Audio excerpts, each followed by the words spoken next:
Quite a discovery off Nantucket Island in Massachusetts, the wreck of a German U-boat. At dawn on July 10, 1945, fishermen near Mar del Plata, Argentina, saw something strange in the sea.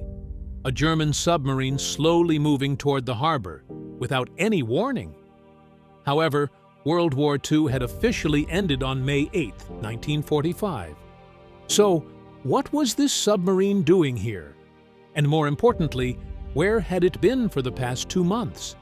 This is the story of the mysterious arrival of U-530 on Argentina's coast, the unexplained journey it took after the war ended, and the crew whose silence still raises questions to this day. Let's dive in. The unexpected arrival. The submarine did not send any warning before it reached the coast.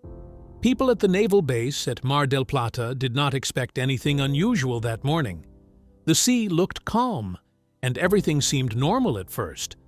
Then, slowly, a dark shape appeared on the water and moved closer to the harbor entrance.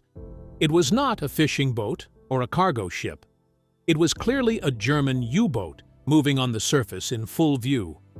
The timing made this event even more confusing for everyone who saw it. Germany had already surrendered on May 8, 1945, which ended the war in Europe. Many submarines had already stopped fighting and given themselves up at Allied ports. Some crews even destroyed their own vessels to avoid capture. But this submarine did something very different. It stayed hidden for more than 2 months and then suddenly appeared near Argentina. The Argentine naval base reacted with surprise and concern at the same time. Soldiers and officers quickly noticed the strange arrival and tried to understand the situation. They did not know if the submarine came with peaceful intentions or if it carried danger. The crew on board did not attack, and they did not try to escape. Instead, the vessel moved slowly and carefully toward the harbor as if it followed a plan already decided. People in the area started talking about what they had just seen. News spread quickly from the coast to the city and then to the rest of the country. Soon, officials in Argentina and other nations heard about the arrival of this German U-boat. The story reached international newspapers, and many questions began to grow. Why did this submarine wait so long before surrendering? Where did it travel during those missing weeks after the war ended? The mystery became even deeper because the submarine did not communicate clearly with anyone at first. It did not explain its long journey, and it did not share its purpose. This silence made people think about many possibilities. Some believed the submarine carried secret cargo. Others thought it might have transported important people who wanted to escape after the war. No one had clear answers at that moment. As the submarine moved closer to the harbor, it showed no signs of aggression. It did not prepare for battle, and it did not fire any weapons. This calm behavior confused the observers even more. If the crew wanted to fight, they would have done so earlier. If they wanted to hide, they would not come to a busy naval base. Their actions did not match any normal military pattern. Officials prepared to receive the submarine but stayed alert and careful. They knew this situation was unusual and could become dangerous at any moment. At the same time, they wanted to understand the truth behind this strange arrival. The submarine finally reached the harbor area, and all eyes focused on what would happen next. The submarine secrets. This submarine was not small or weak. It was a Type 9 U-boat, built for long missions far from home. Engineers designed it to travel across huge oceans without stopping for support. The vessel measured about 251 feet in length and displaced over 1,100 tons when it stayed on the surface. This size gave it strength and space for weapons, fuel, and crew members. The submarine carried 6 torpedo tubes, with 4 placed in the front and 2 at the rear. It could carry up to 22 torpedoes during a mission. Earlier in the war, this class also used a 10.5 centimeter deck gun for surface attacks. but many submarines later removed this weapon to reduce weight and improve speed. The conning tower held anti-aircraft guns to defend against enemy planes that often attacked from above. This vessel also used advanced tools for its time. It carried a radar transmitter to detect ships and aircraft from a distance. Its powerful diesel engines allowed it to travel long distances without needing help. The addition of a snorkel device helped the submarine stay just below the surface while still running its engines and charging its batteries. This feature made it harder to detect and gave it a strong advantage during long missions. The submarine could travel more than 13,000 nautical miles, which allowed it to cross the Atlantic Ocean without stopping. It could also stay underwater for long periods, which made it perfect for secret operations. These abilities made it a dangerous and flexible weapon during World War II. It could appear suddenly, strike quickly, and then disappear again into the ocean. The crew played a major role in operating this complex machine. Around 44 to 54 men worked together inside the submarine. They lived in tight spaces, shared limited resources, and followed strict routines every day. Each crew member had a clear job, and they depended on each other for survival. Life inside the submarine was hard, but discipline kept everything running smoothly. Before its final journey, this submarine had already seen action in the war. Under a previous commander, it completed 6 combat patrols. During those missions, it sank 2 Allied merchant ships and damaged another vessel. These operations showed that the submarine had real combat experience and a trained crew ready for difficult tasks. In January 1945, a new commander took control of the submarine. His name was Oberleutnant Otto Wermuth, and he was only 24 years old. This was his first command, and he wanted to prove his ability as a leader. He took charge at a time when Nazi Germany was close to collapse, and the situation looked uncertain for everyone. Otto Wermuth now carried full responsibility for the submarine and its crew. He had to make decisions that could affect their lives and their future. The pressure on him was very high, and the war around him was reaching its final stage. His choices would soon lead the submarine into one of the most unusual journeys of the entire war. That journey began with a mission that would change everything for the crew and their commander. Final War Mission U-530 began its final mission during the last phase of World War II, when the outcome of the war was already becoming clear to many people. On March 3, 1945, Otto Wermuth departed from the U-boat base at Horten, Norway, with orders to attack Allied ships in the western Atlantic. He guided the submarine carefully around the British Isles while staying mostly underwater to avoid strong Allied air patrols that searched constantly for German submarines. After this careful movement, the submarine reached the waters near North America by late April 1945. At first, Wermuth planned to attack shipping routes near Halifax, Canada, but he did not find many targets in that area. Because of this, he changed his plan and moved south toward the busy sea lanes near New York, where many ships passed every day. This area offered more chances to find enemy vessels and complete the mission successfully. During the first week of May 1945, U-530 tried to attack several Allied ships near the coast of New York. From May 4th to May 7th, the crew fired 9 torpedoes at different targets. However, none of these attacks worked as planned. Some torpedoes missed their targets and others failed to work properly due to technical problems. These failures marked the end of U-530's combat actions during the war. On May 8, 1945, Germany surrendered without conditions, which officially ended the war in Europe. At that moment, U-530 was still far from land, moving in the mid-Atlantic Ocean about 1,000 miles east of Puerto Rico. Admiral Karl Dönitz, who took control after Adolf Hitler, gave a clear order to all German submarines. He instructed them to stop all fighting and surrender at the nearest Allied port as soon as possible. Many submarine crews followed this order without delay. They surfaced their vessels and gave themselves up to Allied forces during the month of May. Some crews even destroyed their submarines to prevent capture. These actions followed a known plan that guided German forces at the end of the war.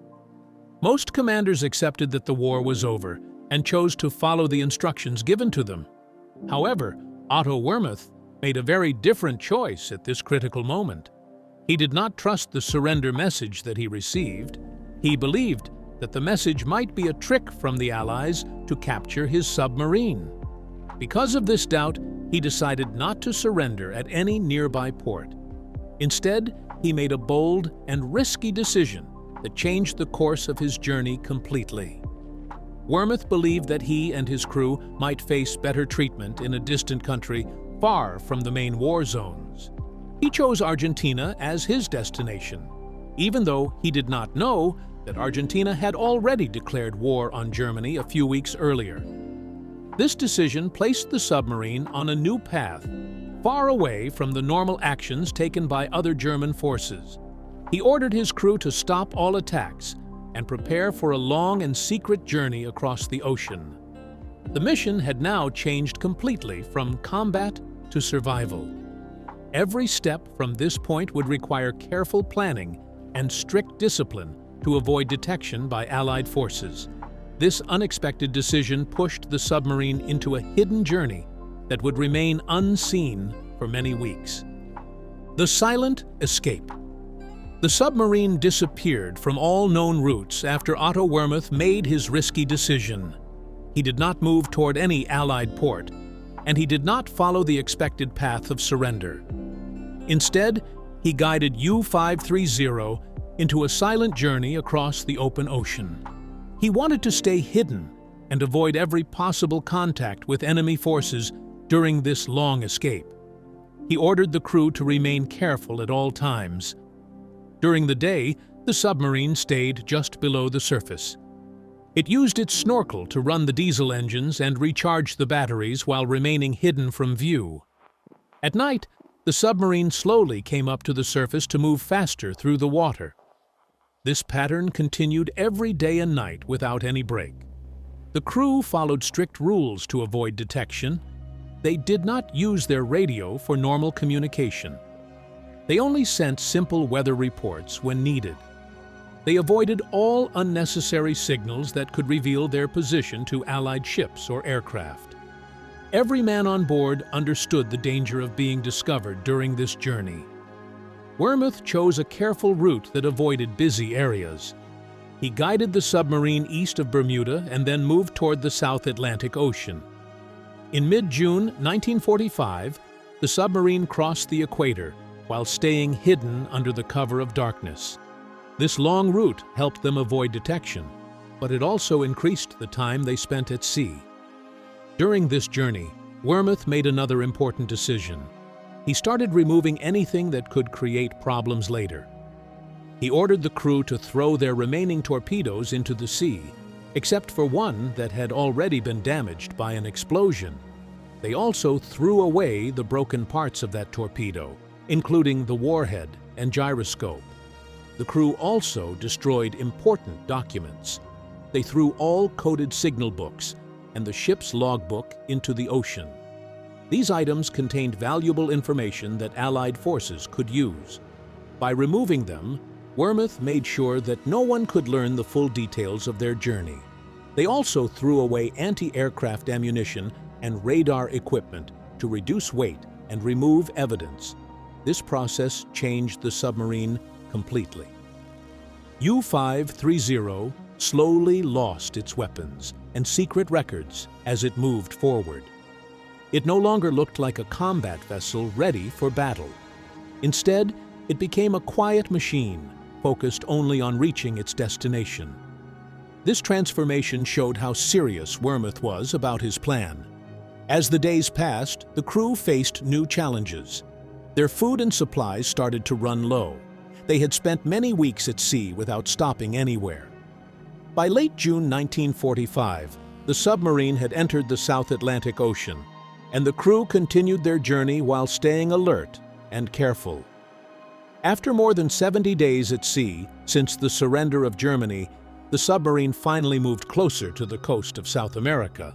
On the night of July 9, 1945, U-530 approached the coast of Argentina and prepared for its next step.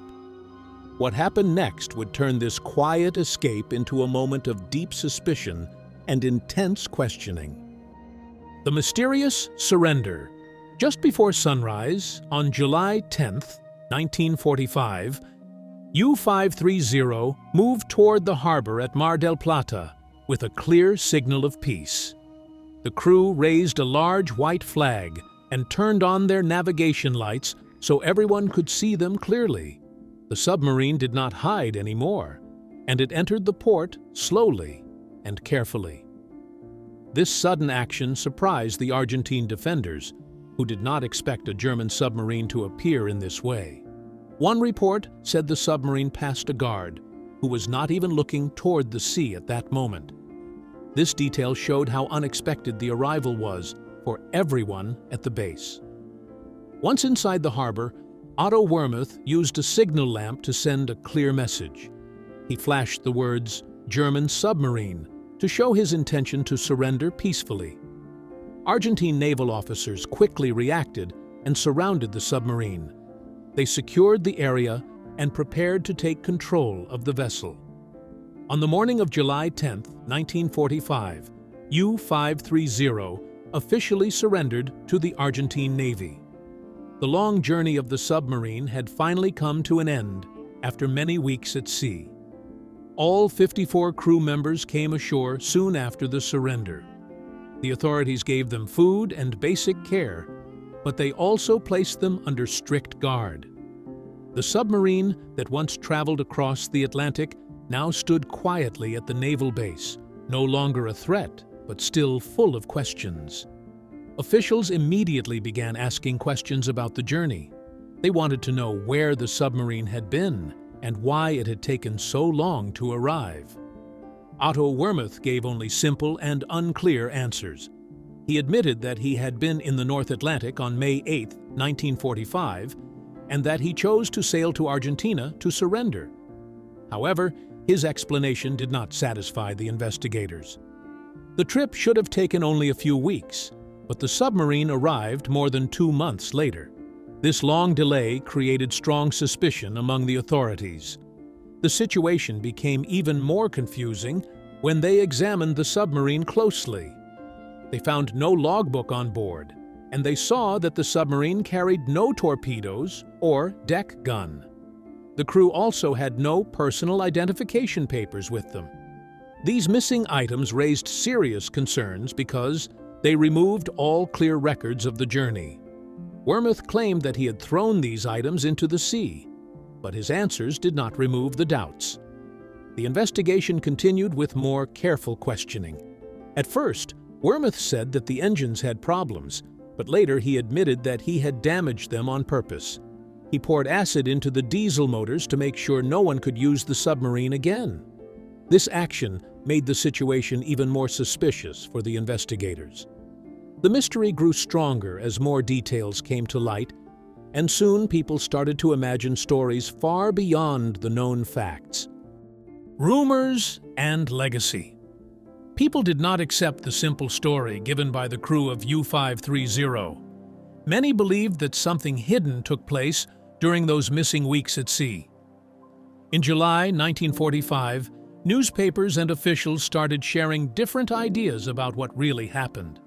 These ideas spread quickly and reached many countries in a short time.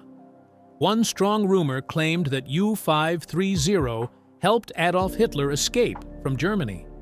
Some reports said that the submarine stopped near the coast of Patagonia and dropped off a high-ranking officer and another person in secret. A few people even claimed that Hitler and Eva Braun traveled in disguise to avoid being recognized. These claims created fear and excitement, even though no clear proof supported them. At the same time, the Federal Bureau of Investigation in the United States received reports about a German submarine landing in South America during May 1945. These reports also suggested that important Nazi leaders might have escaped using submarines like U-530. Many people started to connect these ideas and believed that the submarine carried secret passengers during its journey. Another claim accused U-530 of attacking the Brazilian cruiser Bahia on July 4, 1945. Since the submarine was in the South Atlantic during that time, some officials believed it could have caused the sinking. Others suggested that the submarine traveled from Japan, which added more confusion and fear to the situation. These ideas made the story even more complex and difficult to understand. The arrival of another German submarine, U-977, on August 17, 1945, increased these rumors even more. People wondered if both submarines worked together on a secret mission. Some believed they transported valuable cargo, advanced technology, or important Nazi officials to a safe place. These ideas continued to grow because the public lacked clear answers about the journey of U-530. However, later investigations started to challenge these rumors. A detailed Brazilian inquiry found that the cruiser Bahia sank due to an internal accident during a training exercise, not because of a submarine attack. Allied investigations also confirmed that Adolf Hitler died in Berlin in May 1945. These findings removed some of the biggest claims connected to U-530. Officials carefully inspected the submarine and questioned the crew many times. They found no secret compartments and no signs of hidden passengers or cargo. Every crew member repeated the same statement that they carried no extra people during the journey. Although people still doubted their words, no strong evidence proved any secret mission. Experts later believed that Otto Wermuth acted out of fear and confusion after the war ended. He destroyed records and weapons to hide his decision and avoid punishment. His actions created a mystery that allowed rumors to grow over time. The story of U-530 became larger than the truth itself. Even after many investigations, the full story never became completely clear, and this uncertainty kept the legend alive for years. Outro. So, what do you think about all this? Did Otto Wermuth tell the truth, or do you believe he hid something important during those missing weeks at sea? Let me know your thoughts about this in the comments below. And if you found this video fascinating, make sure you give it a thumbs up. Also, consider subscribing to the channel if you haven't already, because we'll be uploading more incredible stories like this one in the coming weeks. Until then, see ya.